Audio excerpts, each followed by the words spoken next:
coming up on the Cubes of Saturdays podcast. I started it 2 days ago, and it's going to go on for a week, and so it's going to end around November 12th. And yeah, I'm doing a giveaway. It's two $15 gift codes to the Cubicle. And be sure to enter by checking the link in the description down below for Max's Discord in order to be entered. And remember, this is closing in 3 days. Hello, my name is Max Chen, aka MC Stuff, and you're listening to Season 2, Episode 11 of the Cubes of Saturdays podcast, featuring all-arounder Max Siauw. Enjoy.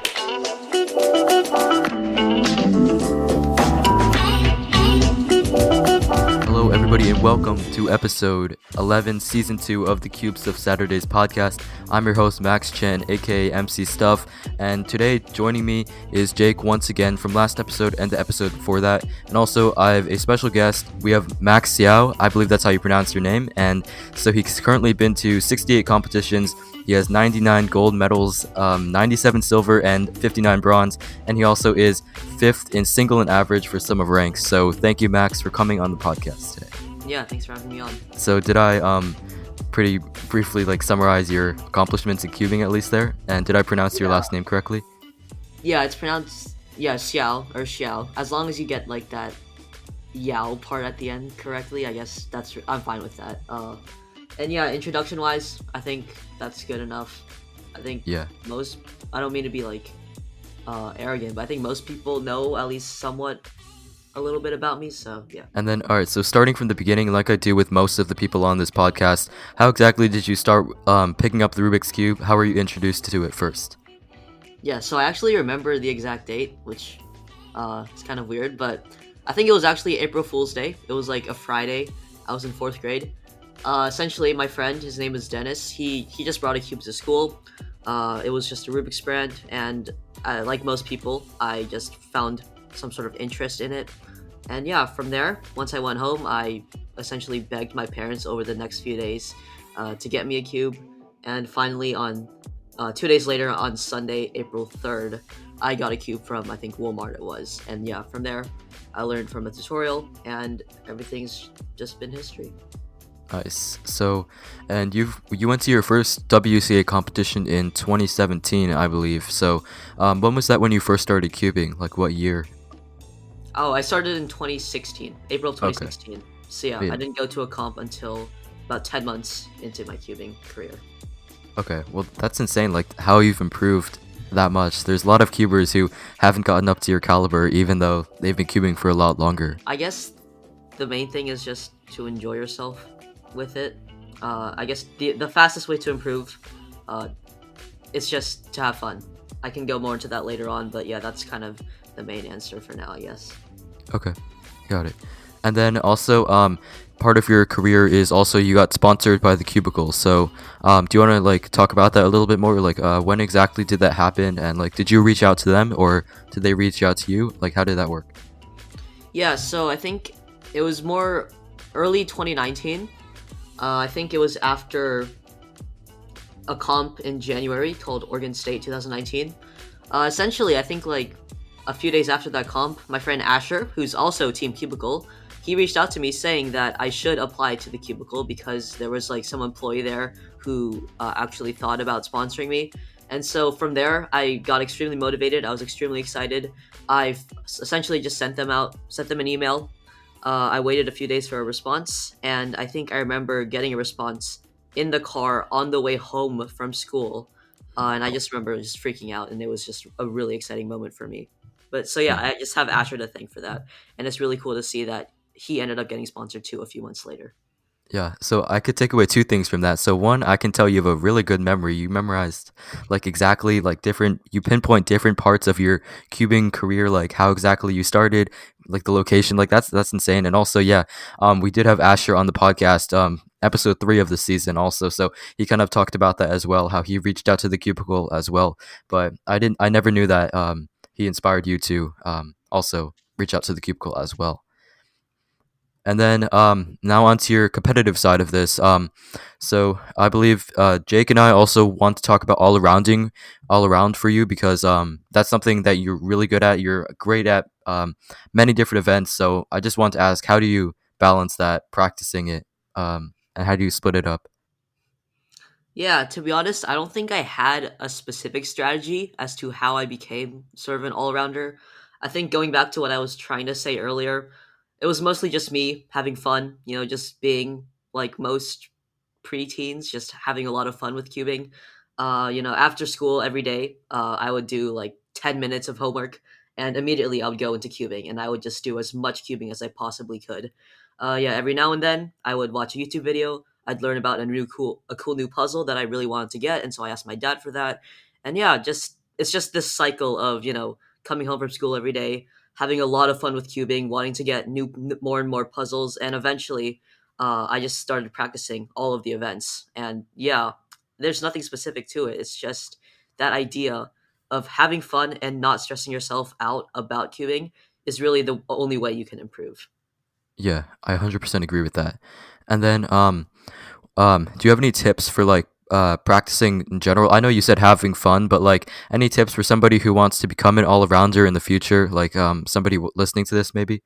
Yes. I guess practicing is mostly solving, but obviously some people don't necessarily improve by just solving. Really, just I guess it depends on the event, but try to make sure that every day you're at least learning something new about your event. Like for 3x3, for example, you should probably try to like watch walkthrough solves every day. Learn new ways to solve F12 pairs, learn better OLL algorithms, things like that. Just ensuring that you're learning something new every day rather than just practicing what you already know and what you already have strengths in. Just working on your weaknesses and figuring out how to improve upon those. Yeah. And then Jake, do you have any ideas for being an all-arounder also, because I know that's something you're striving for also. Do you sort of have like a similar thing as Max? I don't know, just do every event, have fun with it. Yeah, I don't really have much to add. Max. So, for blindfolded, I just want to talk about this a little bit more. So that's something, obviously, that's some struggle. It could be a struggle for some cubers, but it seems like you picked it up pretty quickly. So you started doing blindfolded like a year after you're competing or so. After you started competing, so how exactly did that start up? Like, how did you start learning blindfolded? Because you do three blind, four blind, five blind, and then multi blind also. Because I know that's a big struggle for some cubers to overcome. So how did that start up? Yeah. I guess I learned from a tutorial. Obviously, I learned from J-Prim's tutorial. The way I learned blindfolded was, I didn't really force myself to like memo the cube because that's a really hard part about blindfolded. I think when you're first starting out blindfolded, the main thing you should be focusing on is like making sure that you understand how blindfolded works. So to put that into perspective, what I mean is essentially to learn blind, instead of like trying to just cram a bunch of letters into your head for memorization, just try to write the letters down. And once you've completely memoed your cube, just like put your cube under the table and just look at what you wrote down and try to do the algorithms for a blindfolded from there. I'm not sure if that makes sense, but really, if you're like tackle blindfolded, sort of, um, instead of honestly, I have no idea what I'm saying, but I It's guess okay. I understand a little bit. yeah, just try to instead of worrying about memorization, just try to see if you can write the letters down, and then from there after that, you can implement memorization into your solving. Yeah, because when you understand like how the cube works, like especially like when you first start out, you don't understand like how the pieces move. Like you don't know what like for example a soon does when you're doing last layer or just simple things like that, like how the pieces are manipulated, and yeah, like you said, I guess just like working your way up like Yeah, you're trying to get at there, like starting by just writing things down, and then soon after you can work your way, maybe like you memorize the first two letters or something, I don't know, and then write down the next. I don't know if that's helpful or not, but just something like that, working your way up. I think that's something that you're trying to get at there. Yeah. yeah. Thanks for clearing that up. Yeah, All right, and then now on to something else I always like to talk about with the guests on this podcast. So, non-cubing hobbies. So, I also checked out. You do have a website. I saw. I just searched up your name on the internet, and so you enjoy photography, coding, and yeah, as your other hobbies on the side. So, do you want to expand on that a little bit more? yeah. So, starting with coding, that's something I do not very often. I think. if I have like some sort of assignment for school, or if I just get inspired all of a sudden, I will go to coding. Um, Currently, I mainly just do Scratch. I also have picked up Python a little bit. I also have some experience in HTML and Java. But overall, coding is not really. I feel like I'm not the best at it. I don't know. Even though I've done it a lot, I just feel like I haven't improved too much. Photography is actually something I picked up, 2 months ago. It's an elective in my school. Yeah, I'm a freshman in high school, and one of the electives is photography. And so we were sent digital cameras, and ever since then, it was just really fun to go outside, take pictures of whatever. And yeah, I've just decided to put some of those photos on my website just, to kind of expand my repertoire, if that makes sense. Yeah, it's a good way to put your like portfolio up there. Like if you're going to apply for colleges in the future, it's a good way to show your accomplishments and what you've done, I guess, when you were younger. Yeah. So yeah, back to the photography thing also. Yeah, I think I saw when you first got that camera. That's a really nice camera. Like I just was looking through some of your pictures and it's just really good. Like the focus, just everything, the colors, it looks really great. And yeah, so similar with me, I also have one of the electives for my high school was digital photography. I'm a freshman also, so um yeah, I've also learned some techniques like I saw like the rule of thirds, one of those just like learning some things like leading lines, I don't know, just different techniques through photography. So I think like taking a class like that definitely helps out a lot. And yeah, experience with coding also, like that's something really great because in the future a lot of things are moving towards technology, and being able to code definitely will help out a lot. I mean, at least just learning some of the basics, like I'm sure you've got a lot of the basics down already, and like there's some people Yeah, for already who sure. don't know to code. But so do you play any sports, by the way? I know we touched I upon some mean, other hobbies, but just asking, do you play any other sports? sports, nothing. I don't play for any sports teams or anything like that. But from time to time, I will like go outside. I have a basketball hoop right outside my house. I like to play with my brothers from time to time, and we also have a ping pong table. Well, it's not necessarily a ping pong table. Uh, it's a pretty funny story. Essentially, we just have this long wooden table, sort of near our living room, and we have one of those sort of portable nets, and we just attach that to the table, and that's kind of how we play ping pong with just a wooden table. That's not particularly made for ping pong, but we still use it, and it's still really fun. All right, so now I just have some things that we can sort of, discuss or just talk about in general. So you and Jake, you've been to competitions together. I'm pretty sure, right? In the like where you Yeah, guys live. So where I used to live anyway. But continue. okay, so do you guys have any experiences or anything that you've like what are your favorite experiences from competition to compete together or just like Uh, separately? I mean, there's this one dinner. It was after Oregon Championships 2019, where we got like 10 or something cubers like all together, and we all just went out for Italian food, and that was super fun. Yeah. Uh, Um, I can't think of too many experiences we have like together. Yeah, I guess I would agree. Just any of the group dinners we've had after competitions, those are always really fun. Regardless of who's there, it's just always going to be a really good experience. So yeah. Or do you have any like memorable moments, any like funny things happen at a comp like or yeah, I don't know, just anything else that pops out yeah, or I mean, at that dinner, we had this one guy like go under the table and scare people. That was fun. okay. Yeah. Wait, what? Like standing on the table? No, I mean like he would like go underneath the table and then Oh, like okay. touch them. All right. Yeah. Okay. That's interesting. Okay. I mean, Max, like Wait. we're both bad at Pyrrha, right? Like how do Yeah. we manage that? I don't know. I mean, the way I've always practiced all rounding, like to choose what events to practice, it's always just been like the events at my next competition. Obviously now, given the pandemic, I can't do that as much. But given like assuming that we do have competitions, just whatever's at your next competition, that's what you should be practicing. And generally, I guess if you really want to become an all rounder, obviously look for your bad events and try to improve upon those before going back to your better events. So Okay.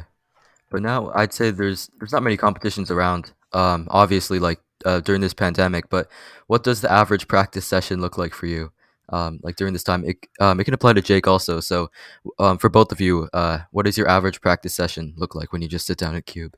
I just do I whatever guess. event I Right. feel like doing. It's mostly speed solve events. I don't really practice much blind.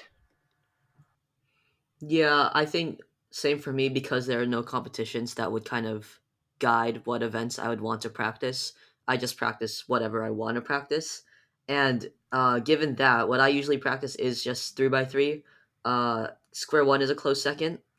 And other than that, it's really just, I don't know, whatever I feel like at that time. But yeah, Wow, that's primarily boring. 3x3 and square one. Yeah, and how often do you practice during the day? Both of you, like, okay, so like, it can be like during the time of the day, or and like, how long do you think you practice every day? Yeah, that would depend on whether or not it's a school day. On a school day, like between classes, I might just pick up a cube and start turning. But I never really get to real practice sessions until after school and after my homework's done. So that's probably not until maybe 6 p.m. Actually. So yeah, and I probably practice for maybe 1 or 2 hours at most on school days. And on weekends, I almost practice the entire day.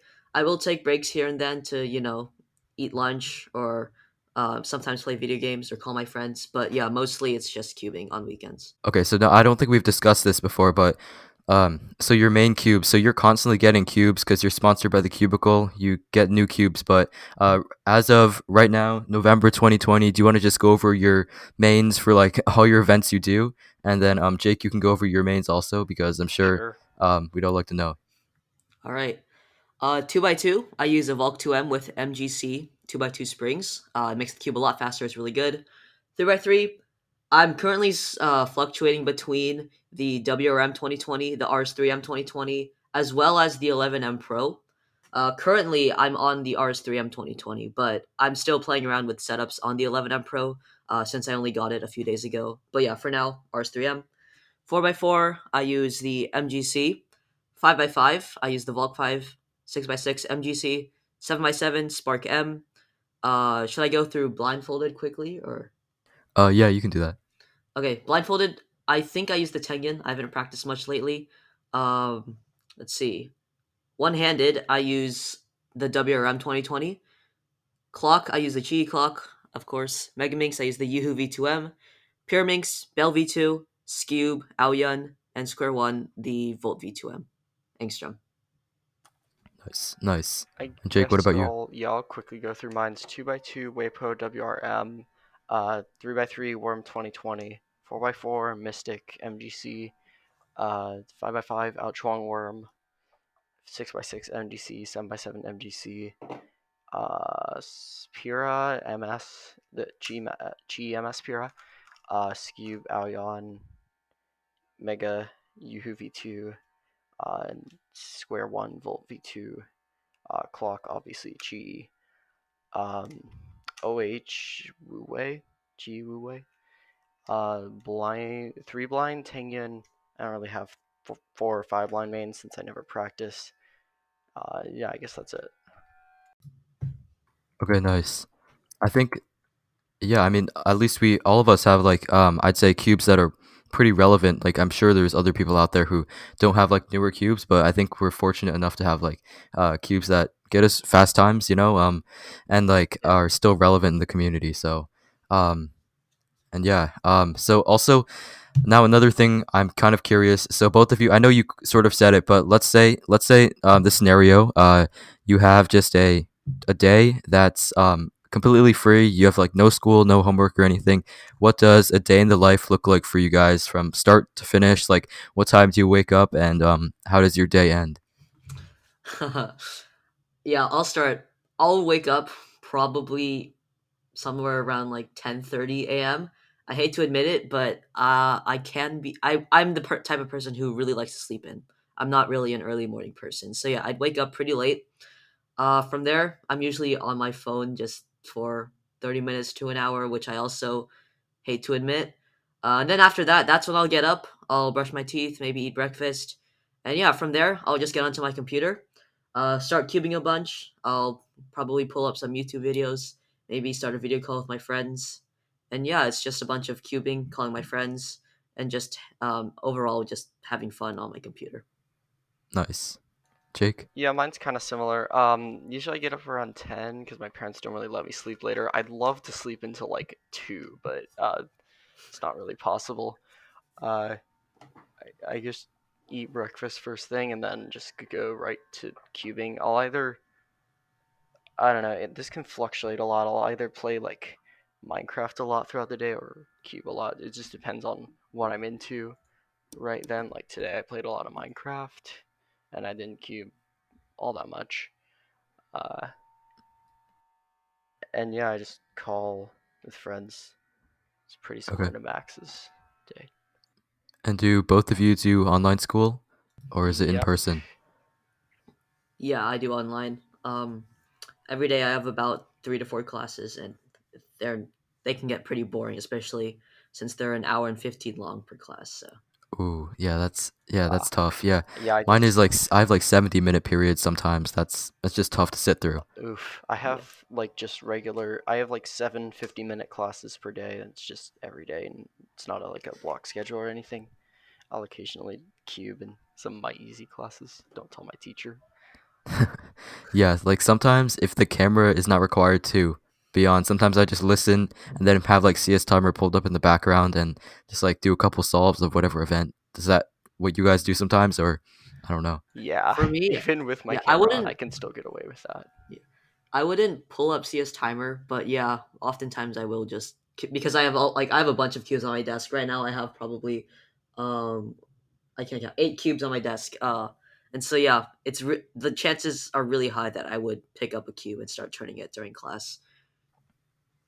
Yeah, and then even when like for me when the camera's on personally, I just like hide the cube under my desk and just like spam some algorithms. But yeah, I guess especially like during this time, it's you have the ability to do more with cubing, like practice a lot Yeah. more. And even though like classes are online, you still have that opportunity in a sense. But like, okay, transitioning into another thing, in terms of school. So, in both of you go to high school, and do you have a cubing club in your school? Is there? I know I already discussed it with Jake before, but Max specifically, is there like a cubing club in your school, or are there any other cubers in your school?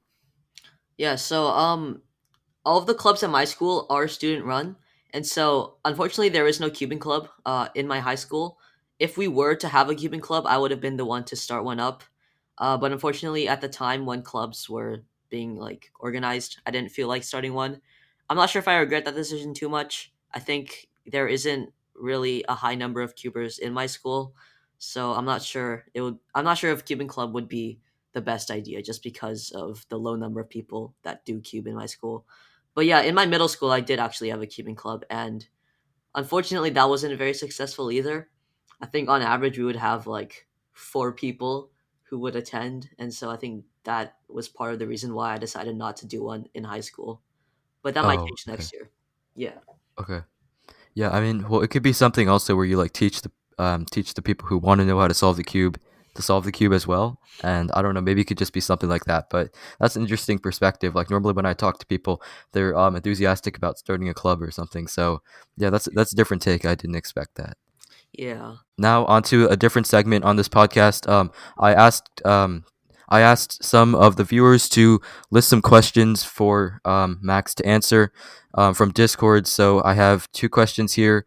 One is from Taco Fina, aka Tyler. You probably know him. And this one's kind of silly, but he asks, when was the last time you took a dump? Wow, nice question. I would say probably last night. Yeah, I Nice. think that's I all don't I need to think we answer. need to go into detail. Yeah, Yeah. yeah, good idea. Yeah. Okay. And then the second question from Discord comes from Unbox Cuber, and he asks, "Why did you decide to get so fast in so many events?" As far as I know, it wasn't much of a decision. Uh, I think once again it was just me practicing a bunch, and I guess I happened to get fast along the way, and that has probably motivated me to keep practicing and get even faster. So yeah. Can I actually add on to that? Sure. So like the reason I like wanted to be like an all rounder and stuff is because I just don't really enjoy cubing with only practicing like a few events. I really can't see myself doing that. I just love practicing everything at once.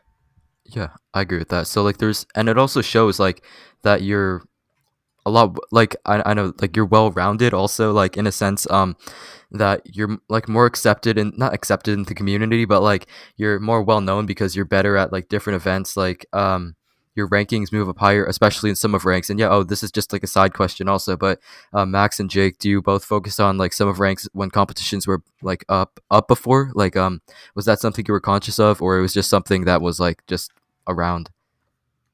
Yeah, for Um, sure. I think especially I think sort of the end of 2018, beginning of 2019 was kind of my peak when it came to sum of ranks. I think I was improving the fastest in all of the events, and I know like after every single competition, I would check my results. I would see what I got PRs in. I would try to calculate what my sum of ranks would be and see if I was able to like overtake some of the fastest sum of ranks people, such as Stanley Chapel, Tommy Cherry. And so yeah, I definitely remember in the past I was extremely enthusiastic about sum of ranks. I was really eager to kind of calculate my results after every competition. But lately, I think my improvement rate has plateaued. I think that is to be expected. I think the faster you get, the slower you improve. This might not be the case for some people, but it has been for me.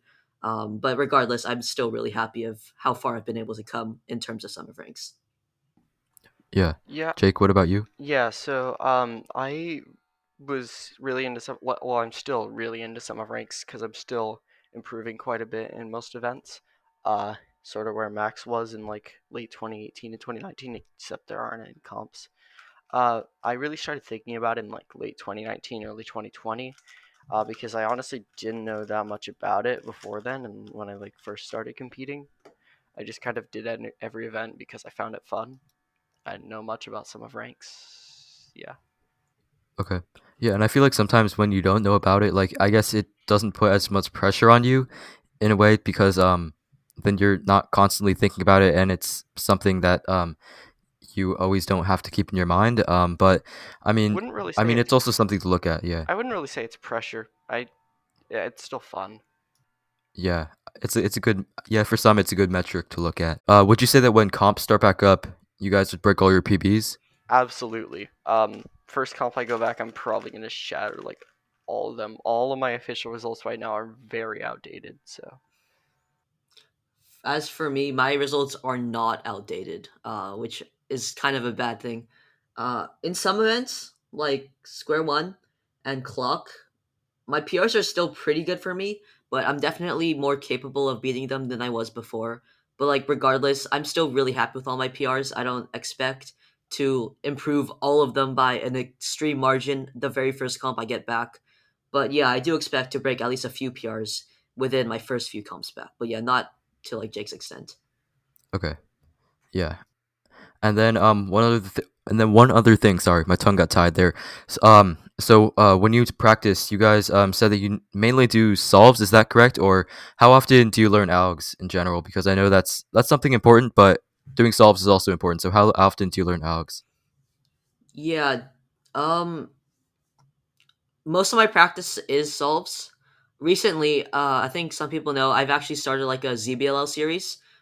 Recently, I learned the full T set of ZBLLs, and I think it's really cool to be able to know all of those algs and be able to even use them in some of my solves. And I think making videos on them can actually kind of reinforce my memorization of the algs. So, sort of a win-win there. Yeah. Also, other people get to see like what algs you're using, and you get to see a progression of how much you've improved also. Yeah. And yeah, and before that, also for 3x3, obviously you're extremely fast at 3x3.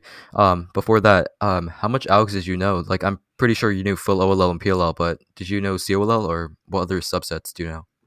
Yeah, I think I definitely didn't know many ZBLLs. Yeah, obviously I didn't know OLL and PLL.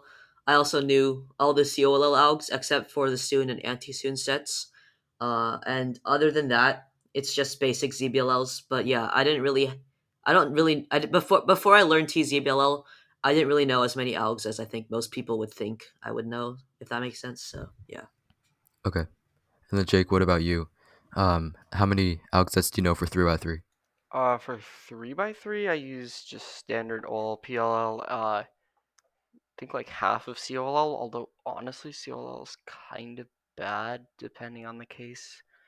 Um, Yeah, and then you mentioned you also learned what was it? I think was it EG1 in yeah. one day? I All of mean, it? I forgot a lot of those Algs, but I relearned them. Okay, would you say your memorization is like really fast and that's why you're able to learn that many Algs at a time, or was it just like something else, motivation? I don't know. Motivation, I guess. A little bit of both. I know I have a good memory, but uh, yeah. All right, I got that. All right, and then the final discussion point that I had here for Max, and also Jake in general, I guess is well, mainly geared towards Max here, but his YouTube channel, and maybe Jake, you can talk about like YouTube channel growth also. But so Max, you currently have over 2K subs on YouTube. That's a lot. That's 2,000 people if you think about that. That's Thank you. yeah. So how exactly do you think you got that growth on YouTube? Yeah, I think unlike many YouTube channels where they upload super high quality, like reviews and unboxings of cubes, I think my channel growth has been mainly because of my speed solving. And so I guess the idea with my channel growth has just been consistently uploading, fast solves from my practice and from time to time, like unboxings and reviews as I have been. But yeah, I guess the main thing is just a consistent upload schedule, just to kind of like let your viewers know that you're not dead. I don't know, but yeah, just try to be consistent. Yeah, Jake, what about you? I really Do can't you touch upon that subject. I only have 33 subs, and it's not like I've been growing at a quick rate. I really mostly just post solves and Yeah, do I saw your unboxings and solve reviews. on that like what was that, the mini cube, the like 30 centimeter Yeah, cube? that I You uploaded got like 8 today. on it. Yeah. Yeah, I saw that. That like I don't know, that's sort of like an odd thing. Like what is your thoughts about like solving like in a different way, like not something you'd expect, like different event sort of style like that? Honestly, I like never do that. That was like the one exception. I just kind of wanted something to film since actually I haven't had a phone for a couple months because I dropped mine in the pool, but I just got mine handed, like my dad just gave me his old phone because he got a new one yesterday. So I really just wanted to record something and post it. Nice. Nice. Okay. And then Max, another thing for content creation, you also have a Discord server as well. So I recently joined it. Actually, I had no idea because I just saw one of your community tab posts on your channel also. But yeah, so you're doing a giveaway. Is it still currently going on right now? Yeah, I started it 2 days ago, and it's gonna go on for a week, and so it's gonna end around November 12th. And yeah, I'm doing a giveaway. It's two $15 gift codes to the Cubicle. Yeah, the thing is, I just told everybody that I'll be doing a giveaway once I reach 250 members on my Discord server, and so yeah, we've done that, and now I have to give back. So yeah. Nice. That's a great way to get your audience engaged. Like, and did the Cubicle sponsor that one? No, it's just Oh prize money wow. from competitions. Oh okay. Um, I see. yeah, I think that's okay. Uh, That's that's pretty genuine of you. Yeah, to give away something that you've already earned. But I'm glad that you're giving back to the community. On this podcast, we also have two additional segments. Jake knows what time it is. It is time for the Would You Rather and Rapid Fire segment. So oh god. on this podcast, like I just said, we do Would You Rather segment. We just I've two Would You Rather questions here that we can sort of discuss and talk about, and then I have some rapid fire questions that I did last time with Simon also, and we also time it to see who gets the fastest time at the end of the season. So far Simon does have the record, but we'll go into that later. So let's start with Would You Rather here. So Wait, are so you the would ready you to rather begin? it's not a rapid Oh. fire thing, right? No, Would You Rather is just like a slow Yeah. thing. We just discuss it after. Rapid fire is the thing where it's timed and Hmm. you go all out. Yeah. Okay. Okay, so are you ready to begin? Would you rather? Yep. Would you rather?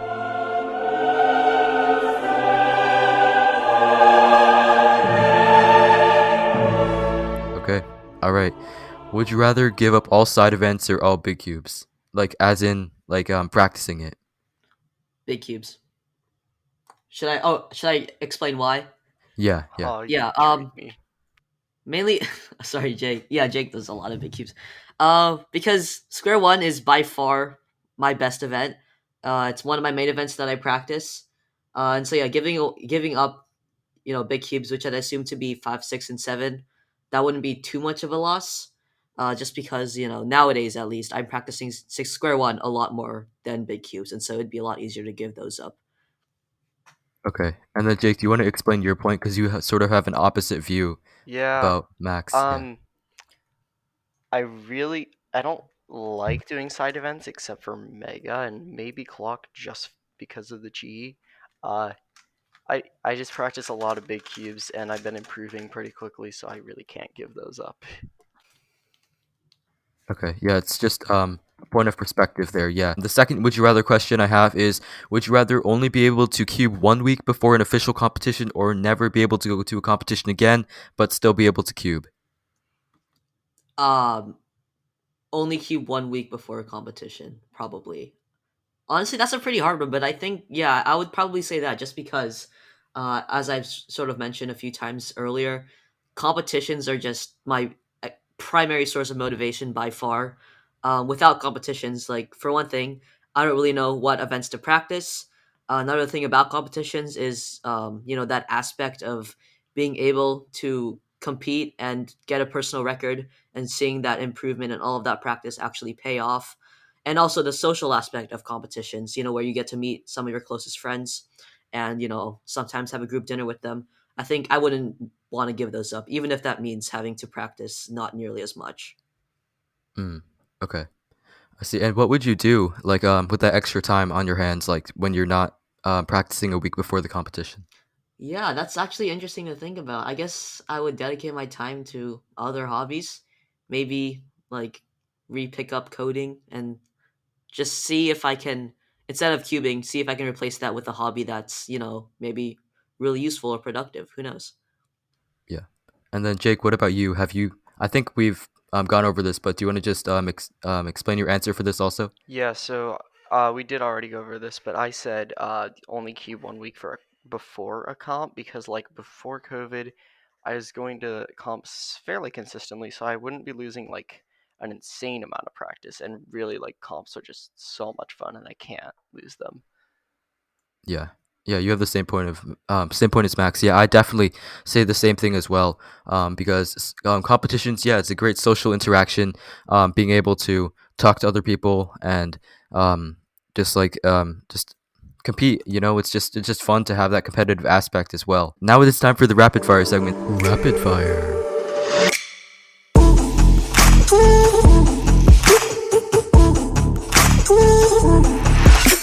I have 10 questions here, and I'm going to be timing you on it. These are the exact same questions that I had Simon answer as well as Phil on I Okay. believe, 2 episodes ago. So let's see. I won't tell you the time to beat, but I'll be timing it also. So, Oh God, I don't think I'll be very good at this, but yeah, let's try it. okay. I have the stopwatch pulled up on my phone, so are you ready to begin? Yeah. All right. Three, two, one. Do you like carrots? No. What is your favorite board game? Monopoly. Favorite beverage? Root beer. Window or aisle seat? Window. Running or swimming? Running. Google or Safari? Google. Mac or PC? PC. Rap or pop? Rap. If you had the world's attention for 10 seconds, what would you say? Hello, my name is Max, and I don't want to hold your attention any longer. So goodbye. Okay. All right. I stopped the timer. Okay. All right. 32.09 seconds. All right. Unfortunately, that is second place on our leaderboard. At least you got the silver medal there. But Simon actually did get 29.9 seconds. It was the last But question I think that yeah, it really was the last killed question. it. It's alright. You were at like 28 around there. But Oh, um, okay. that that's that's still pretty good. Like you had actually the most sophisticated answer for the last question. Like Simon and Phil both just said simply hi. In that, yeah. I should have But just yeah, said hi as well. it's all right. Well, yeah. It's just a quick reaction thing that I try to keep the viewer entertained and also keep the entertainment up for the guests also. Yeah. Okay.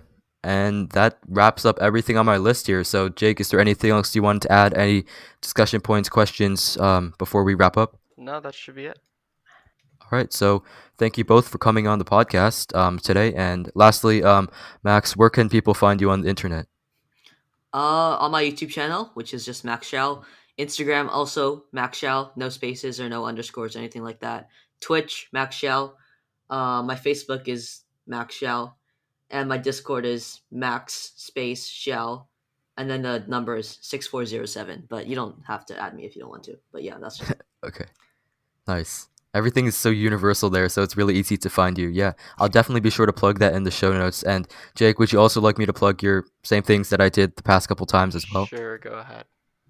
All right, so that wraps it up. Thank you both for coming on the show today. I really appreciate you guys taking time out of your day. Thank you for having me. Wow, what great valuable information Max shared with us. So, some key things you can take away from this podcast is that just have fun with it, being an all-arounder. Take some dedication and time. He obviously practices a lot, but he also has a lot of fun with it, so that's something you should take away with it if you're trying to be an all-arounder, and hopefully this gave you some information about how exactly he's so good at many events at such a young age as well. So, that wraps up this podcast. If you guys did enjoy it, like I always say, be sure to review it if you're on Apple Podcasts or whatever podcasting platform you're on right now. If you're on YouTube, be sure to comment down below. Let me know your feedback. Also, subscribe to the podcast if you haven't already. Like the video if you're watching from YouTube. Thank you so much for listening. Hope you guys have an amazing day. And as always, happy cubing, and I'll catch you guys next time. Peace.